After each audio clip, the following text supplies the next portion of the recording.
मैं बदीन में मौजूद हूँ और ये सनफ्लावर के वो जगह है जहाँ पर मैं आपको ये दिखाना चाह रही हूँ कि यहाँ के लोकल्स बताते हैं कि ये जो सनफ्लावर है ये प्री मैच्योर एज में अपने बीज झाड़ रहा है।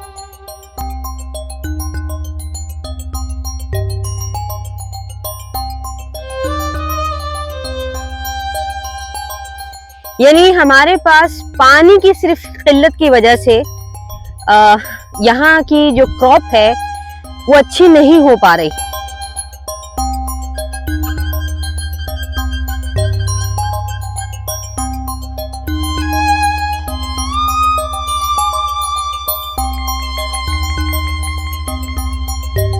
आपको मैं कुछ और भी दिखाती हूँ। अब आप ये देखें कि ये अभी ग्रोइंग एज में ही था कि ये मुरझा गया है। ठीक है, इसकी ये आप देख सकते हैं।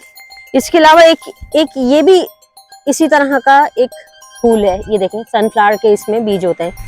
ये पाकिस्तान की एक्सपोर्ट क्वालिटी है जिसके जरिए हमें रेवेन्यू मिलता है।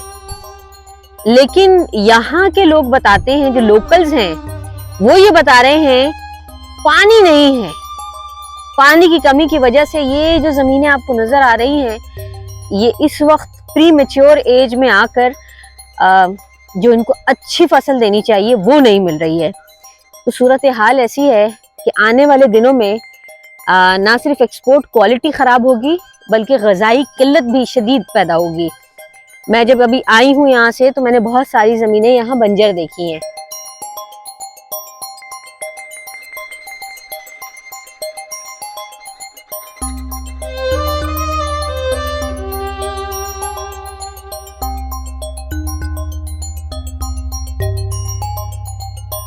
यहाँ दिखाने का आपको सिर्फ ये मकसद था कि आप ये देखें कि ये फसलें खुद ब खुद झड़ गई हैं यहाँ की सनफ्लावर्स की, और जो हैं वो अभी ग्रोइंग एज में ही खराब हो रही हैं।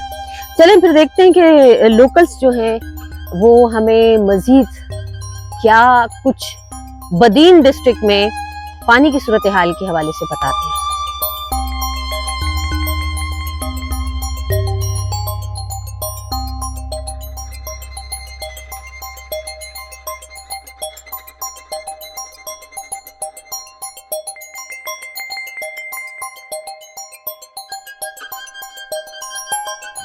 नरडी लेक की तरफ हम जा रहे हैं। ये एक internationally recognised Ramsar cultural site है।